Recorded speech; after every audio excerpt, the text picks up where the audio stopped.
হরে কৃষ্ণ। শ্রী ভক্তবৃন্দে শ্রী চরণতলে অনন্ত কোটি প্রণাম জানাই। শুরু করি আজকের আলোচনা বিষয়। আজকের আমার প্রধান আলোচ্য বিষয় হচ্ছে দাস রঘুনাথের জীবনী। দাস রঘুনাথ কে? দাস রঘুনাথ হচ্ছেন ষড়গোসাইয়ের মধ্যে সবচেয়ে কনিষ্ঠ এবং অর্থাৎ শেষ গোসাই। কারা আছে? জয়রূপ, সনাতন, ভট্ট রঘুনাথ, শ্রীজীব গোপাল ভট্ট এবং সবারই শেষে হচ্ছে দাস রঘুনাথ। তো যত গোসাইয়ের জীবন কাহিনী রয়েছে তাদের জীবন কাহিনীর প্রত্যেকটি পয়েন্ট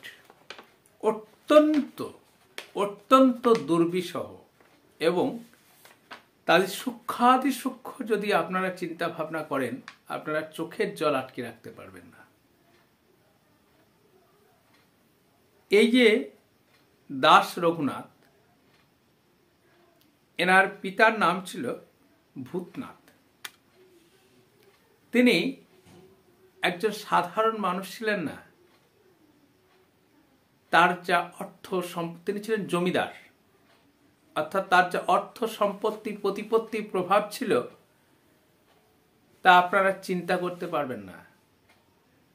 তাকে দেবতাদের কুবেরের সাথে তুলনা করা হতো। কেন দেবতাদের কুবেরের সাথে তুলনা করা হতো?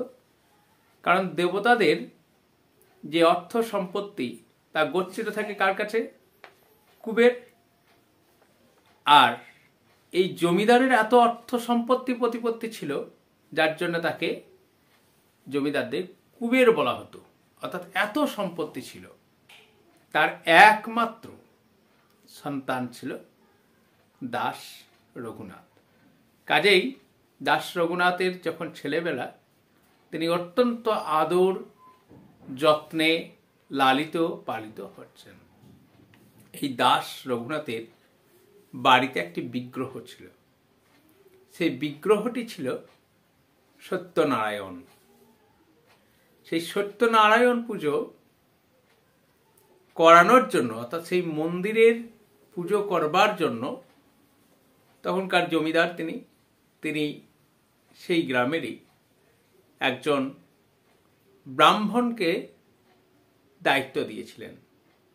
সেই সময় কিন্তু বা এখনো যদি আমরা অনেক মন্দিরের ইতিহাস ঘাঁটি তাহলে দেখতে পাওয়া যায় যে এগুলো কোনো জমিদারদের মন্দির ছিল এবং সেই মন্দির দেখভাল করার জন্য কোনো সৎ ব্রাহ্মণকে হয়তো কোনো জায়গায় জমি দান করা রয়েছে বা কাউকে কোনো জায়গায় একটা জমিদারির অংশ দেওয়া রয়েছে, এরকমভাবে তাকে কিছু অর্থ দেওয়া রয়েছে অগ্রিম আর কি, যে এই মন্দির থাকলো তুমি যতদিন চলবে তুমি তার সেবা দিতে থাকবে।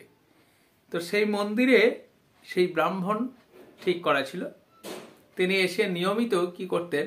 পুজো দিয়ে চলে যেতেন। এবার এই জায়গা থেকেই কিন্তু এই দাস রঘুনাথের জীবনের টার্নিং পয়েন্ট ঘটে। অর্থাৎ যে বয়স থেকে তিনি ছেলেবেলা যে বয়সে তার খেলে বেড়ানোর সময়, সেই সময় হঠাৎ তিনি একটা জিনিস লক্ষ্য করেছিলেন।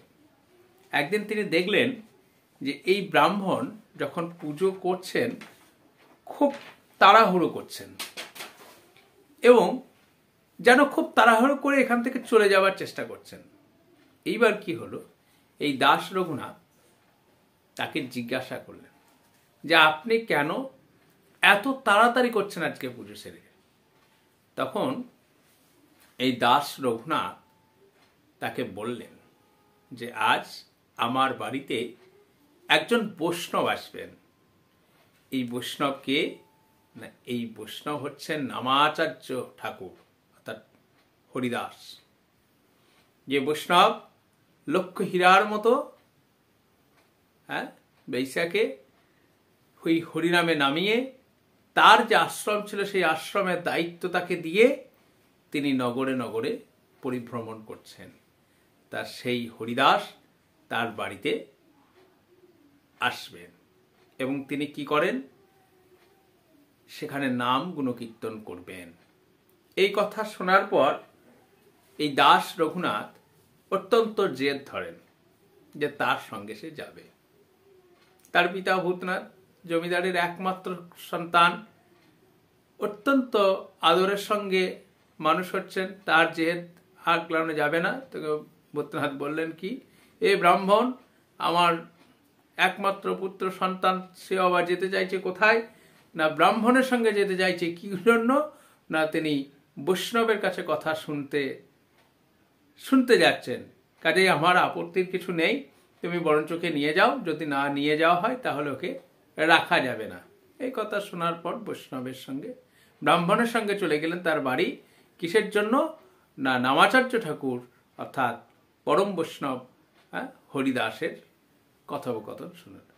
সেইখানে হরিদাস 3 দিন ছিলেন এই ব্রাহ্মণের বাড়িতে, এবং সেই 3 দিন তিনি গৌর কীর্তি বর্ণনা করেছিলেন, অর্থাৎ নবদ্বীপ ধামের গৌরাঙ্গ মহাপ্রভুর জীবন কাহিনী বর্ণনা করেছিলেন। এই 3 দিন জীবন কাহিনী শোনার পর একটি সম্বন্ধ তৈরি হয়ে গিয়েছিল এই দাস রঘুনাথের সঙ্গে। তার যে ছোট্ট বালক, সে গেল কিন্তু ফিরে এলো উন্মাদ হয়ে। কিভাবে? একদম শুধু রকম উন্মাদ নয়, মর্ত উন্মাদের মতো। সে কৃষ্ণ ছাড়া আর কিছু ভাবতে পারে না, সে গৌরাঙ্গ মহাপ্রভু ছাড়া সে কিছু ভাবতে পারে না।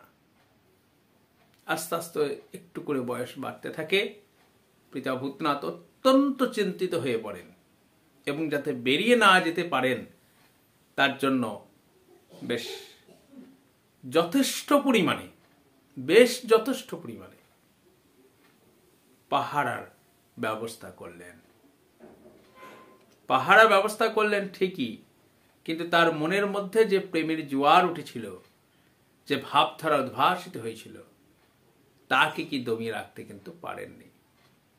অবশেষে এই ভূতনাথ তার ছেলেকে সংসারে আবদ্ধ বাঁধার জন্য পরম এক সুন্দরীর সঙ্গে বিয়ে দিলেন। ভাবলেন কি, যে অন্ততপক্ষে তাকে এবার আটকানো যাবে। কিন্তু সত্যিই কি তাকে আটকানো যাবে? যে কৃষ্ণ প্রেমে উদ্বুদ্ধ হয়েছে, যার হৃদয়ের মধ্যে গোরাচাঁদের সঙ্গে সম্বন্ধ স্থাপিত হয়েছে, কখনোই তা সম্ভব নয়। যে মধুরাত অর্থাৎ ফুলেসজ্জার দিবস ছিল, রাত্রি ছিল, খাটের ওপরে রয়েছে সেই রমণীটি, আর এই দাস রঘুনাথ অর্থাৎ সরগোসাইয়ের মধ্যে সর্বকনিষ্ঠ রঘুনাথ গোসাই, তিনি খাটের যে পায়া ধরে কাঁদছেন। হঠাৎ তিনি লক্ষ্য করলেন, অর্থাৎ সেই নববধূটি, ভাবা যায় সেই ফুলেসজ্জা রাত্রিতে তিনি অনুভব করলেন কেউ কাঁদছেন। তিনি দেখলেন যে তার প্রতি অর্থাৎ স্বামী কাঁদছেন। যখন তিনি জিজ্ঞাসা করলেন যে তিনি কেন কাঁদছেন, বা তিনি অন্য কারোর প্রতি ভালোবাসা আছেন কিনা, তখন তিনি খাট ছেড়ে দিয়ে সেই বধূর পায়ে পড়ে কাঁদছেন। বলছেন, হ্যাঁ, রয়েছে সম্বন্ধ, তার একজনের সঙ্গে সম্বন্ধ রয়েছে, অটুট ভালোবাসা রয়েছে। তখন সেই স্ত্রী বললেন যে ঠিক আছে, আপনি আজ এই রাত্রিতে, আমি প্রতিজ্ঞা করে বলছি, আপনি যদি কিছু চান সেটি দেবো না, সেটা কখনোই হতে পারে না। নির্দ্বিধায় বলুন, আমি আপনাকে তা দেব। তখন বললেন যে আমার জীবনে একমাত্র লক্ষ্য, একমাত্র ভালোবাসার বস্তু হচ্ছে আমার প্রেমের ঠাকুর গৌর সুন্দর, তাকে ব্যতীত আমি থাকতে পারবো না। কিন্তু আমাকে এরা শৃঙ্খলবদ্ধ করে রেখেছে এক কথায়। তখন সেই রমণীটি তাকে কি করলেন, খাটে বসালেন, দাদার সঙ্গে তার তিলক করালেন। দাদার সঙ্গে তিলক করিয়ে তাকে পিছনে দরজা দিয়ে নিয়ে গেলেন সেই ঘাটে, যেটা আগে ছিল সরস্বতী নদী, এখন খালে পরিপূর্ণ হয়ে গেছে। সেখানে গিয়ে নৌকায় চাপিয়ে পড়লেন যে হে প্রাণনাথ, আপনি চলে যান গৌর সুন্দরের কাছে, কিন্তু সেখানে পৌঁছিয়ে আমার কথাটা যেন একবার বলেন। এই বলে তিনি গৌরসুন্দরের কাছে চলে গেলেন। গৌরসুন্দরের সঙ্গে দর্শন হলো। গৌরসুন্দর বললেন, তুমি বড় তাড়া করে এসেছো, তুমি এত তাড়াহুড়ো করে না এলেই পারতে, তোমার এখনো কৃপার সময় হয়নি। তুমি যাও, আগে নিতাইয়ের কাছে যাও, নিতাইয়ের কৃপা পাওয়ার পর তোমার কৃপা পাবে গৌরশ্যামের। এ কথা শুনে নিতাই সুন্দরের কৃপা পেতেই হবে, কেন হেন নিতাই বিনে আমার গৌর কৃপা হবে না। নিতাই বিনে কিন্তু কোনোদিন গৌর কৃপা হবে না। নিতাই চাঁদ কোথায় ছিলেন? নিতাই চাঁদ ছিলেন তিনি পানিহাটি। সেখানে চলে গেলেন।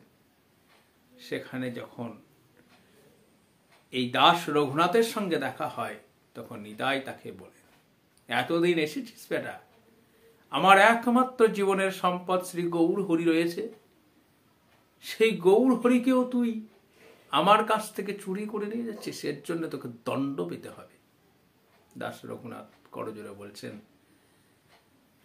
যে আপনি কৃপা করুন, যে দণ্ড আমাকে দেবেন সেই দণ্ড আমি নেব, মাথা পেতে নেব। তা বলছে ঠিক আছে, দণ্ড কি? আমার যত পরিষদ রয়েছে তাদেরকে তুই যদি দধি-চিড়া খাওয়াতে পারিস, তাহলে তোকে আমি গৌরচাঁদকে এনে দেব। খবর গেল বর্ধমানে, অর্থাৎ তার পিতার কাছে, কুবেরের মতো সম্পত্তি ভূতনাথের কাছে। সঙ্গে সঙ্গে 7 গাড়ি করে দধি, দুগ্ধ, ঘৃত, ছানার এসব চলে আসে। এবং নিত্যানন্দ ত্রয়োদশী তিথিতে পানিহাটি এখনো দধি-চিড়া মহোৎসব যেটা হয়, সেই দিনে অনুষ্ঠান হলো। এবং নিতাই চাঁদ সেই সময়, মহাপ্রভু কিন্তু সন্ন্যাস নিয়ে নীলাচলে চলে গিয়েছিলেন। নিতাই চাঁদ যখন স্মরণ করেন, মহাপ্রভু আসেন এবং কোনো কোনো ভক্তগণ কিন্তু তার দেখা হয় এবং তার কৃপালাভ হয়। নিতাইয়ের আশীর্বাদে গৌরচাঁদের কৃপালাভ হয়। এবং তারপরে তিনি কোথায় চলে গেলেন? নীলাচলে চলে গেলেন। নীলাচলে চলে গিয়ে জীবন কাহিনীটি ভাবুন, যার পিতৃদেবের এত সম্পত্তি, ঘরে সুন্দরী রমণী স্ত্রী, তাদেরকে ফেলে দিয়ে তিনি গৌর প্রেমে উদ্বুদ্ধ হয়ে মাত্র 3.5 দিন তিনি এই গৌর গুণকীর্তন শুনেছিলেন নামাচার্য ঠাকুর। কার কাছে? নামাচার্য ঠাকুর হরিদাসের কাছে। তারপর তিনি চলে গেলেন কোথায়? নীলাচলে, পুরী ধামে। সেখানে তিনি ভিক্ষা করে ধারে ধারে খান। একদিন শ্রী চৈতন্য মহাপ্রভু বললেন, রঘুনাথ, এটা তোমার করা উচিত নয়, ভিক্ষা করে তুমি খেতে পাবে না, বাধা দিলেন। এরও অনেক ব্যাখ্যা আছে, তা বিশ্লেষণ করলে আপনাদের ভিডিও শুধু বিস্তারিত হবে। তুমি এভাবে তুমি চালাতে পারো না, কারণ ভিক্ষা করা মানে তোমার মনের মধ্যে কি থাকছে? আশা থাকছে, এক বাড়িতে না পেলে আরেক বাড়িতে, এভাবে তোমার চলবে না। তারপর কি করলেন? তিনি খাবার জন্য 7 দিন 8 দিন পর ওই মন্দিরের পাশে যে নর্দমাটা রয়েছে, যেখানে প্রসাদগুলো ফেলে দেয় চাল, সেই ভাতে সেটা তুলে নিয়ে পরিষ্কার করে তিনি ভক্ষণ করেন। এইভাবে কিছুদিন চলার পর গৌরসুন্দর খোঁজ নিলেন, আমার দাস রঘুনাথ কি করছে। তিনি শুনলেন সব। তারপর গৌর হরি একদিন এলেন। যেই না সেই খাবারগুলো, অর্থাৎ সেই বাসি পচা 7 দিন 10 দিন সেই অপকার অংশটি পরিষ্কার করে যখন খেতে যাচ্ছেন, ঠিক সেই সময় হাতে ধরে বলছেন, এত ভালো খাবারগুলো তুমি আমাকে না দিয়ে খেয়ে নিচ্ছ রঘুনাথ। ভাবুন, বাসি পচা। তখন দাস রঘুনাথ চোখের জল আটকে না রেখে রাখতে পারলেন না যে প্রভু, এই খাবার আপনি। তখন সেই খাবার তিনি নিজে পরম আনন্দে ভক্ষণ করলেন আমার গৌর হরি। এবং তখন তিনি বললেন যাও আস, তুমি বৈষ্ণব পদ পেয়েছ, তুমি আমার স্বরগোসাইয়ের মধ্যে একটি অন্যতম পদ হলে।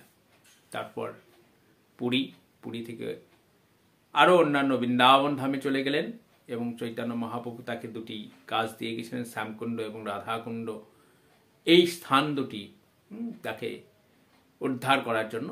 এবং ইতিমধ্যে কিছুদিনের মধ্যেই চৈতন্য মহাপ্রভুর রহস্যময় মৃত্যুর পর তিনি আবার নিজের গ্রামে ফিরে এসেছিলেন, কিন্তু পরবর্তীকালে তিনি আবার বৃন্দাবনে যান, সেখানে গুরু করেছিলেন আবার, এবং সেখানে তিনি শ্যামকুণ্ড রাধাকুণ্ড চৈতন্য মহাপ্রভুর যে দুটি কাজ তার ওপর সময় গিয়েছিলেন, সেখানে সেই কাজ দুটি সম্পাদন করে জীবন কাটিয়েছিলেন। আর ইতিমধ্যে তাকে একটি মূর্তি দিয়েছিলেন চৈতন্য মহাপ্রভু, সেটি তার নিজের বাড়িতে প্রতিষ্ঠা করেছিলেন। তা ভাবুন, এই যে স্বরগোসাইয়ের সবচেয়ে কনিষ্ঠ গোসাই অর্থাৎ দাস রঘুনাথ, তার জীবন কাহিনী, হ্যাঁ, কত কত সাধনা, কৃচ্ছ সাধনা করে তবে তিনি এই জায়গায় উপনীত হয়েছেন, কত ভাবের ভাবে। তো আজকের আলোচনা আমার এটুকুই। হরে কৃষ্ণ, আপনাদের কৃষ্ণ প্রেমে মতি হোক, এটুকুই চাই। আর যারা শাস্ত্রীয় সম্মতভাবে আলোচনা পেতে চান তারা অবশ্যই চ্যানেলটিকে সাবস্ক্রাইব করুন, পাশে থাকা বেল আইকনটি প্রেস করুন এবং বেশি বেশি করে শেয়ার করুন, যাতে শাস্ত্রীয় আলোচনা সবার কাছে পৌঁছে যায়। হরে কৃষ্ণ।